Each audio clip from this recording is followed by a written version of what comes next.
Bonjour, bienvenue à tous dans cette nouvelle vidéo. Oui, le voyage me manque. Eh bien, pour essayer de combler ce manque, j'avais envie de faire une vidéo sur une ville que je connais bien, la ville que je connais peut-être le plus en dehors de la France. Il s'agit de Las Vegas. À l'aide de mes 3 séjours que j'ai passés dans cette ville, je vais vous parler de mes 10 immanquables à faire dans cette ville. Alors, embarquement virtuel immédiat, c'est parti!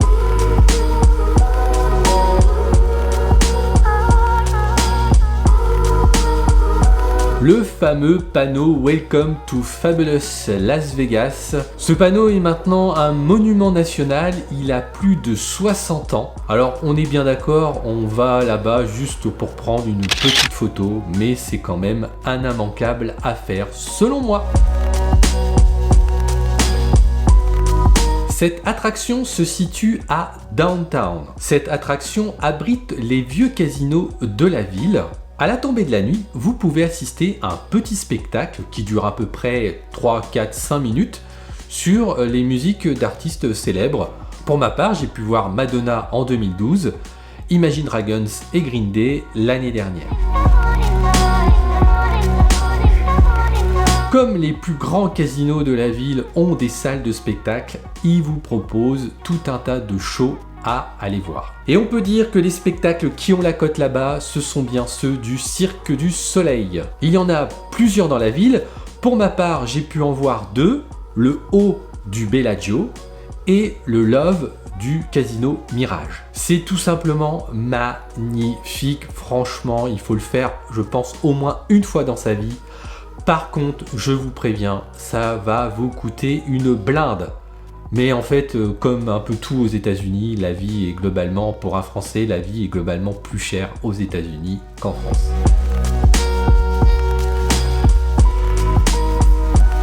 J'aime beaucoup Las Vegas, mais à un moment donné, on a quand même envie de prendre un peu l'air.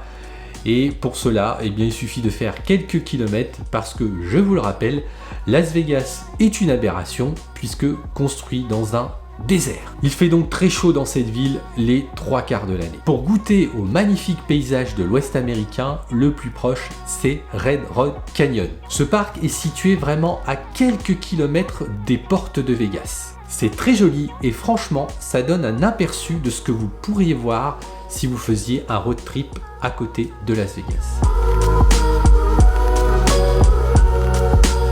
Les tyroliennes, on connaît tous cette attraction puisqu'on en a beaucoup dans nos acrobranches en France. Mais la particularité là, c'est que vous pouvez faire de la tyrolienne en pleine ville. Et ça, en France, j'en ai jamais vu. À Vegas, il y a 3 sites qui proposent de faire des ziplines. Vous avez la plus populaire qui est à Fremont. Vous longez en fait l'écran accroché au câble de la tyrolienne. Vous pouvez faire cette tyrolienne et la suivante de 2 façons, soit assis, soit en mode Superman. Celle que j'ai faite, c'est celle qui est proposée par le casino Link.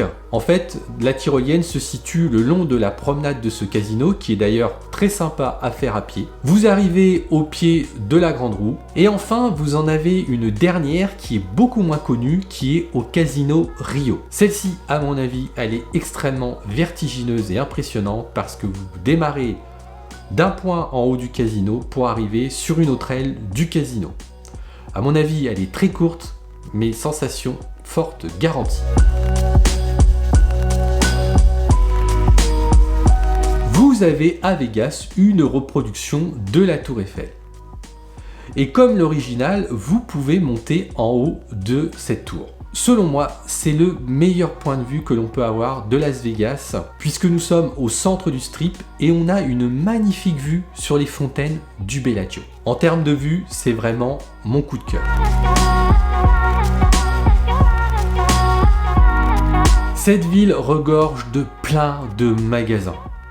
Franchement, il y en a pour tous les goûts. Si j'ai un conseil à vous donner en termes de shopping à Vegas, c'est d'aller au magasin Levi's dans les outlets. Les tarifs sont super intéressants par rapport à la France. C'est la tour la plus haute de la ville, c'est quand même un emblème en fait de cette ville. On va à la Strato pour monter en haut et avoir cette belle vue sur le strip qui n'est pas ma préférée.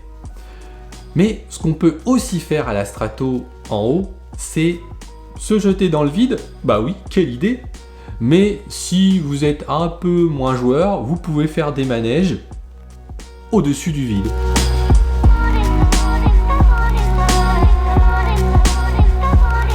C'est juste un casino assez incroyable puisqu'ils ont reconstitué, en plus petit évidemment, la ville de Venise. Vous avez donc la place Saint-Marc et vous avez les canaux de Venise où des gondoliers vous attendent pour faire un petit tour, et je tiens à préciser que c'est pas donné.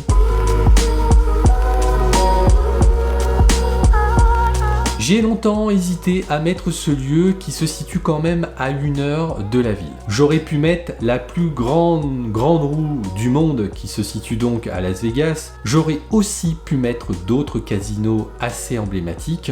Mais j'ai préféré mettre ce parc naturel parce qu'il n'est pas très loin de la ville et il est absolument magnifique. Ça me permet de rappeler un point. Il ne faut pas oublier que Vegas est vraiment situé à un carrefour intéressant pour faire des road trips. Cette Valley of Fire vous donne donc un très bon aperçu de ce que vous pourriez faire en road trip dans l'Ouest américain. Ce qui est bien avec cet endroit, c'est qu'il n'est pas trop fréquenté et donc vous pouvez l'apprécier vraiment tranquillement. Voilà, c'était mes 10 lieux immanquables de cette vie. Excusez-moi de vous déranger dans cette vidéo. En fait, j'étais en train de faire le montage là et je me suis aperçu que j'ai oublié quelque chose.